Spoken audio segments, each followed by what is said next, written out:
Hello, everyone. Thank you so much for joining me today. My name is Aman Jaspal. I'm a senior licensed immigration advisor for New Zealand and a MARA advisor for Australia with 1881 Global. I have a very special guest with us today, and reason why this is a special episode is because it comes in the background of the recent policy changes that has been announced by the New Zealand Prime Minister to attract more investors coming into New Zealand. My guest today is Tatiana Muntean. She is the Associate Vice President at Arton Capital.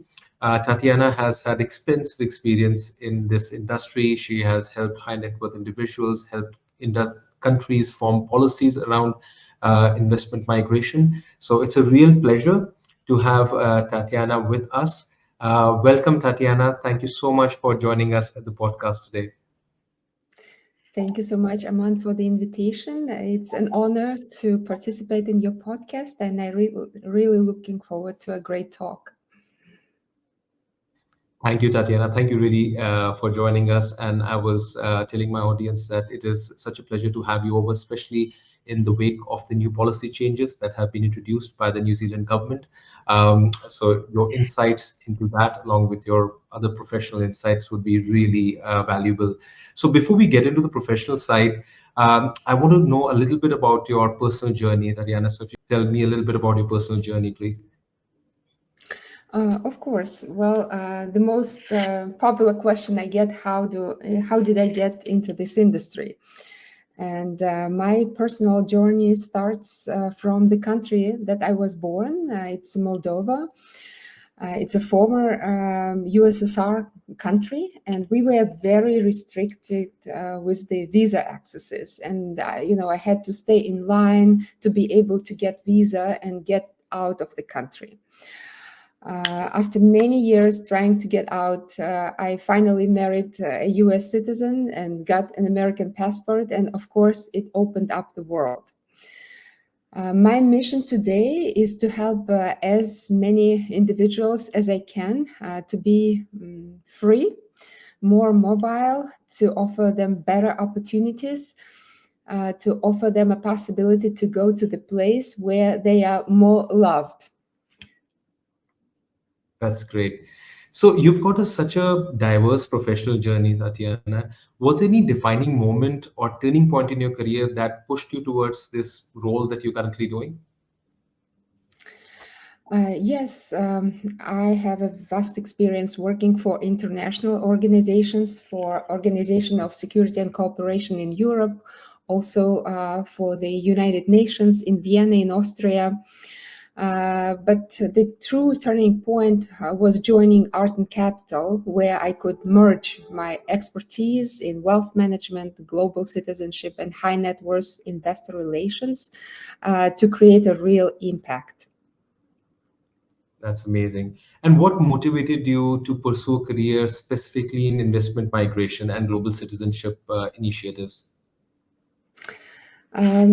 Just helping people to be more free. I witnessed many cases because I worked with refugees once when I worked for the United Nations, and I realized how important it is to have an alternative, a plan B.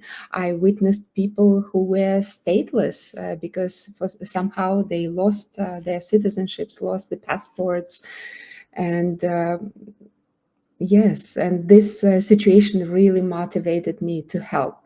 And Arton Capital was a great platform for me to start helping people who are on the move. That's amazing. So that investment migration has recently become quite a buzzword, and I was just telling you that the New Zealand government itself is now gearing up to welcome foreign investors into New Zealand. But for a lot of our listeners, they don't really fully understand it. Could you break it down for us? What exactly investment migration is, and why has it gained so much of global importance in the recent years? Yes, investment migration allows individuals to gain residency or citizenship in another country by making an economic contribution, like investing in the real estate or businesses, or just donating money to the government. And it's become essential because mobility equals opportunity. And in a world of uncertainty, having a second passport or residency provides security, financial flexibility, and access to better education, healthcare, and global business. And ultimately, it's not just about travel, it's about freedom, security, and smart wealth planning, and also about legacy. What is the legacy that we are leaving behind for our future generations?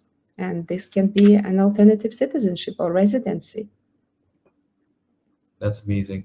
So, in your current role with Arton Capital, which is basically with empowering global citizenships, can you share some highlights of your work and the impact that you have witnessed firsthand, Tatiana? Of course, at Arton Capital, I help investors gain the freedom and security that come with global citizenship. And my work focuses on guiding high net worth individuals through investment migration, whether they want to have a stronger passport, better business opportunities, or secure future for their families. And the best part about it is the real impact. I see how entrepreneurs expand globally, families find new opportunities, and people gain freedom.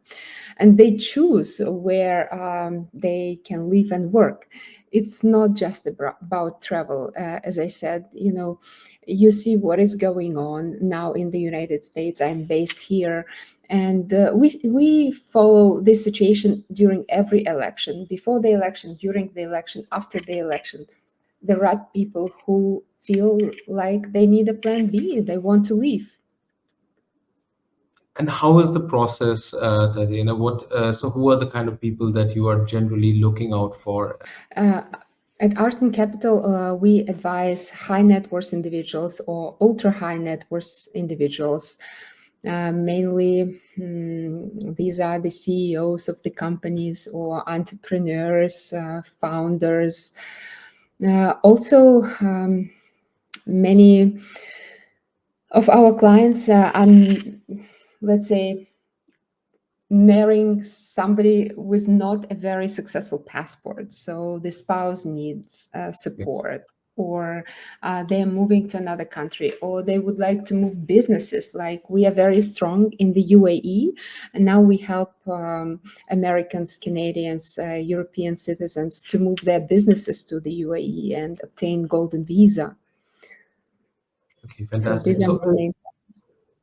I also want to have an add-on question to that. Tatiana, in your experience in this industry, which are the countries that you see most of the interest in high net worth individuals wanting to come and get a second citizenship? And which are the countries that are the favorites amongst those candidates?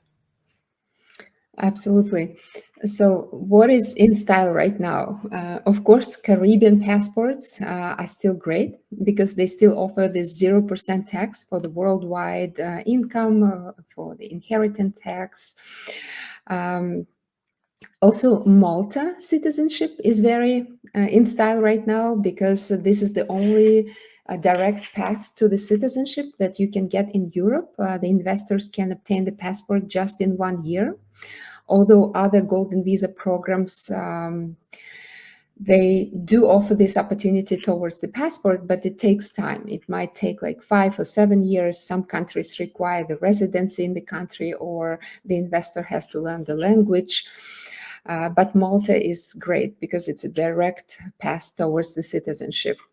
Also, you'll be surprised but these exotic countries like Egypt and Turkey are very popular because I call these programs as free passports. The investors just park their money into the real estate in Egypt or Turkey. The real estate prices are going up, so they are making ROI.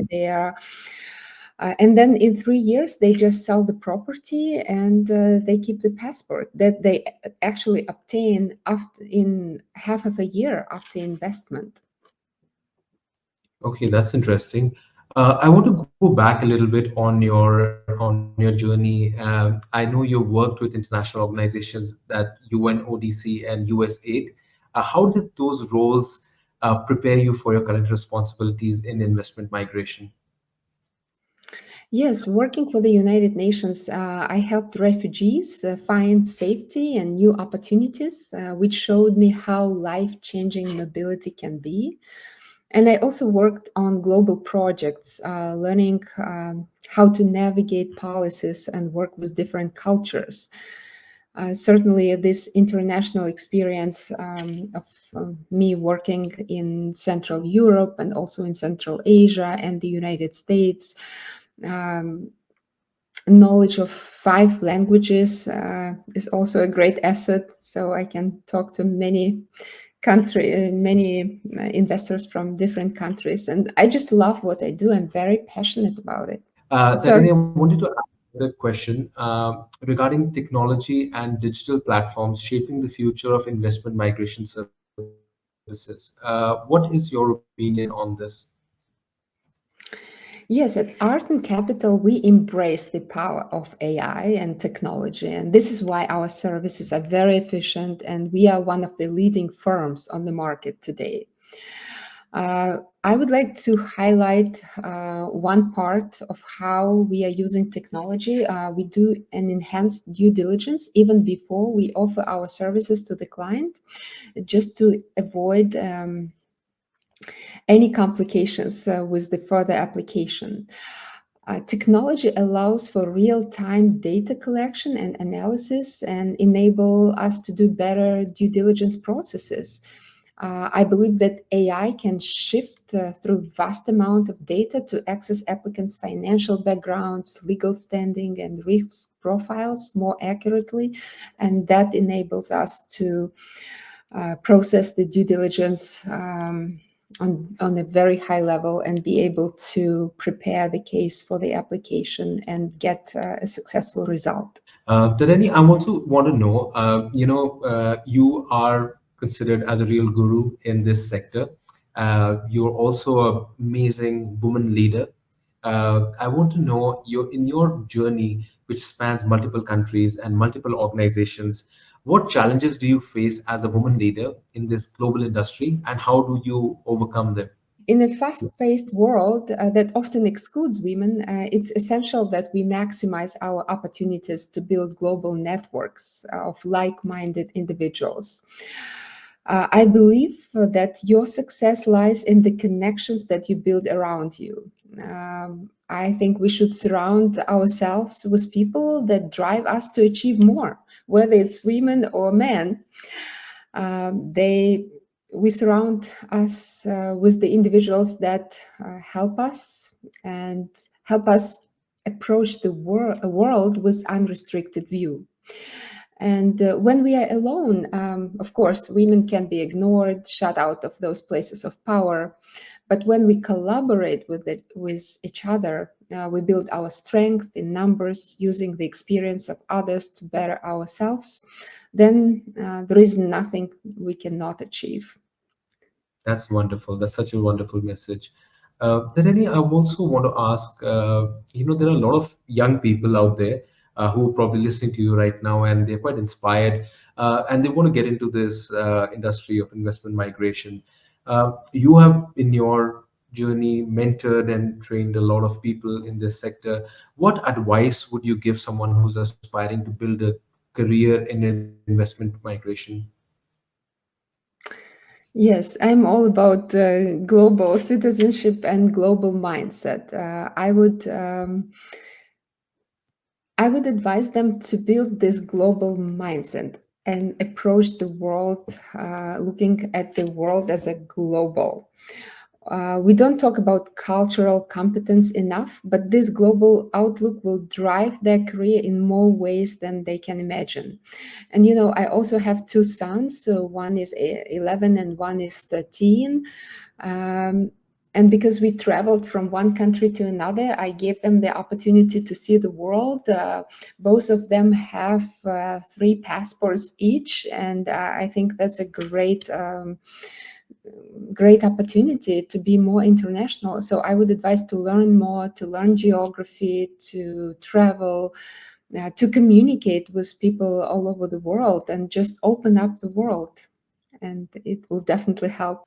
Tatiana, for young professionals who are entering this field, do you recommend any specific mentorship programs, any education programs, or any organizations that they should be associated with if they want to enter to this field of investment migration?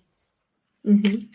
Yes, definitely. There is an organization called Investment Migration Council. It's an international nonprofit organization that supports the industry players, and they offer comprehensive course, and not only for the newcomers, but also for the lawyers or for real estate agents who would like to enter this field. I believe that this is the strongest program that is out there. And I do get many questions from young professionals entering this field. And I myself, I'm now in the process of writing a book. It will be an ebook that I will be sharing with young professionals who would like to come into the field. Excellent. And apart from these courses, do you suggest any soft skills that young professionals should be working on in order to be successful in the investment migration industry? Yes, I will share one secret. We can speak about many skills, but I think the skill is service, to be service oriented. Because as Oprah Winfrey said, that not everybody can be famous, but everybody can be great through service. And this greatness is determined by service. If you are intended to help people, not only sell the program, but also define why the person needs it and help person get it, I think this is the most important secret in this industry, and not only in this industry, right? Exactly. That's it. It's very valuable lesson in most of the industries. That's correct. Great. So we move on to the next segment, Tatiana. I want to Mhm. ask you, with the investment migration industry rapidly evolving with digital assets, global mobility shifts, and changing government policies, how does a professional stay ahead with these trends, constantly evolving trends? Well, to stay ahead in the evolving investment migration industry, um, I think we should prioritize continuous education. It would be great to attend industry events, forums. It would be amazing to collaborate with the experts and to stay informed on digital assets, global mobility shifts, policy changes. And also, of course, embrace technology to streamline processes, communicate with the clients, and ensure the compliance with the latest regulations to offer best opportunities. Our industry is very evolving. As you mentioned, there are some new laws in New Zealand, and we every week we get something new coming up. We just have to stay on top of it. Fantastic. In your, you've got such an amazing journey in this industry. That is there any memorable success story or a moment in your career that you truly touched by? And if you recall that, you can share that with the audience. I like to create marriages. Some programs do not accept partnership marriages, and sometimes couples are reaching out to me. They would like to get a Caribbean passport, but Caribbean countries do not accept unmarried couples. And I witnessed many couples got married. I witnessed beautiful weddings, and I think it's very rewarding. Just for me, maybe because I'm very family oriented, but I like when the uh, marriages are created. That's amazing. That's so beautiful. That's fantastic. Tarina, tell me a little bit more about, there's these policies regarding investment migration are again based by the countries, but there's always a constant uncertainty regarding that. So, are there any particular trends that we should be looking out for? Obviously, which are the countries that are sort of opening up, which are the countries kind of closing down? Could you share a little bit of that with the audience? Yes, I would like to talk about cryptocurrencies and blockchain-based investments. They gain traction, and investment migration programs may increasingly accept digital asset as a valid form investment.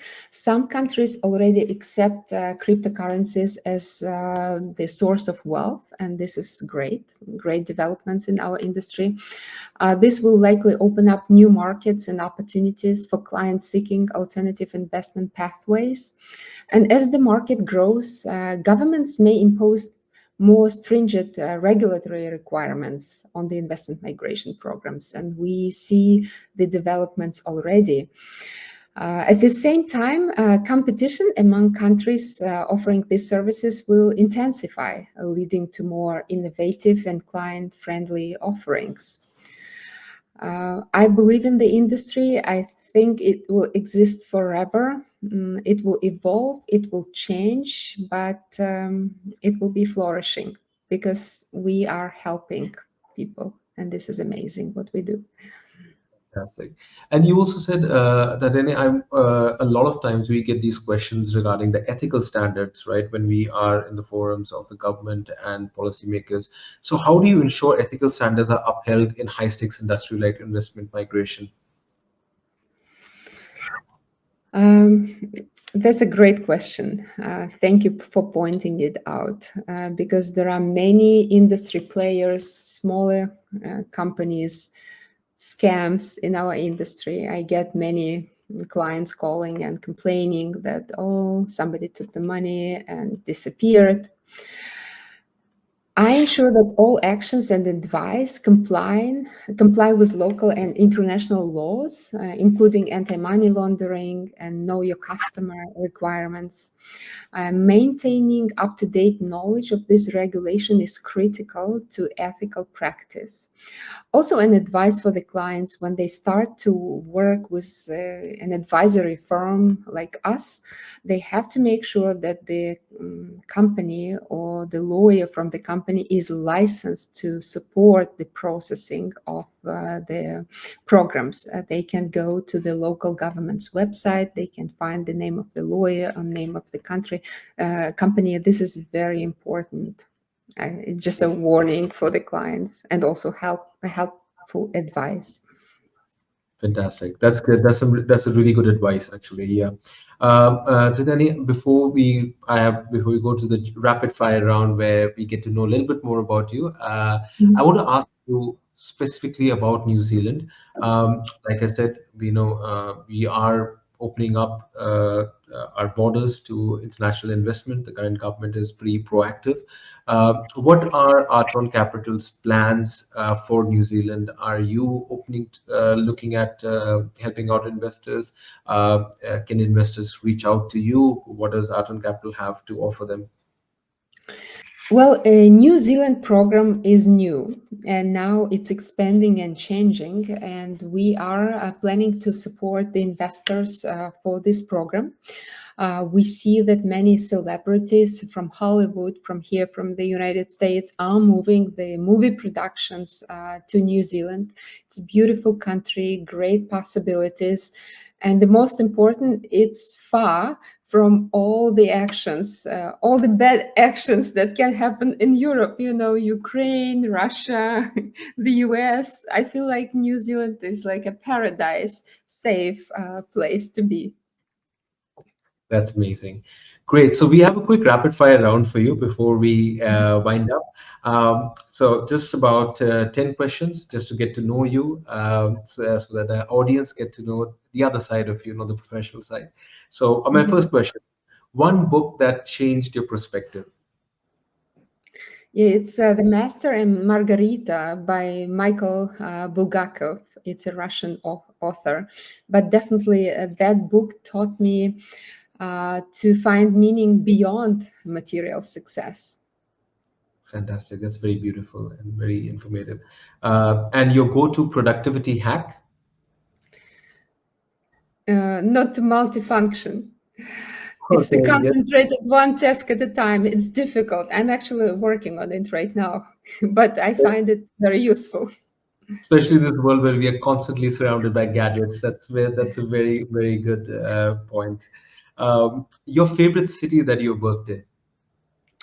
It's Vienna, Austria. I lived in Vienna for 13 years, and even my Instagram, it's called T-A-T in Vienna, because Yeah. still my soul is in Vienna. I think that's the best city in the world, and I think it was voted #1 in the world.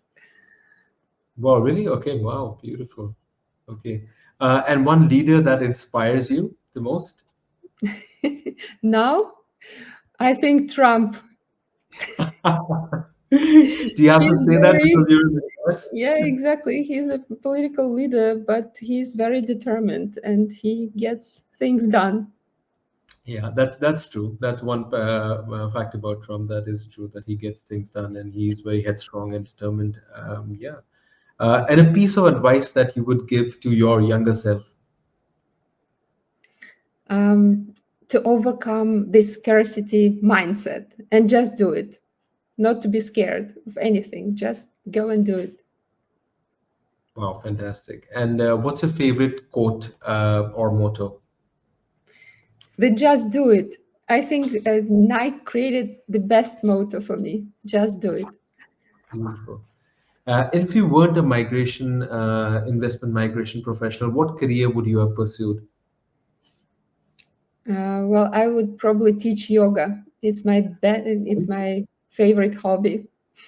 That's Beautiful. what I Okay. will do once I'm retired, I guess. Amazing. And what kind of yoga are you interested in? Yeah, Ashtanga, Hatha, any type of yoga. Okay, amazing.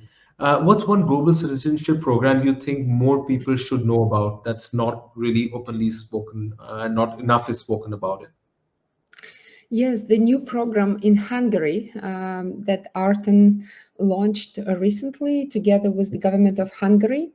It's an EU country, it's a Schengen country, and through the residency, the clients will get an access to all the 27 countries in the EU. It's a beautiful country too. Amazing. Wow. And I've been to Hungary. It is a beautiful country, absolutely, and a stunning. Budapest is one of the best cities, my favorite cities in the world. And are you a coffee or a tea person? Coffee. Really? Wow, nice. And what And kind you? of coffee? I'm an Americano person, black coffee. Americano? Yeah. Yeah, okay, I'm more espresso. 5 cups per day. You Also have to you limit will them. you will definitely enjoy New Zealand because they have some beautiful coffees here. I would love Which to come. country do you think everybody should visit at least once? The US. The US? Yeah, absolutely. Yes, I'm here and proud to be an American, Yeah, although many Americans are living now, but yeah. still, once in a lifetime, it's a must visit. All right. So that's what we had today, and we thank you, Tatiana, for this amazing interaction. We got to learn so much from you. You are a real, true leader in this industry. New Zealand is opening up its borders. I think a lot of people will find this conversation insightful. It's again, anyone who's here looking at reaching out to Tatiana, please make a contact. I will share the details of Tatiana at the link below. And any last words, Tatiana, before we let you go? Yes, I look forward to bring more investors to New Zealand and open up the country to the world. It will be my honor. Beautiful. Thank you so much. Thank you so much, everyone, for watching, and we look forward to seeing you the next time. Thank you, Tatiana, for Thank joining you, us. Aman. Thank you so much.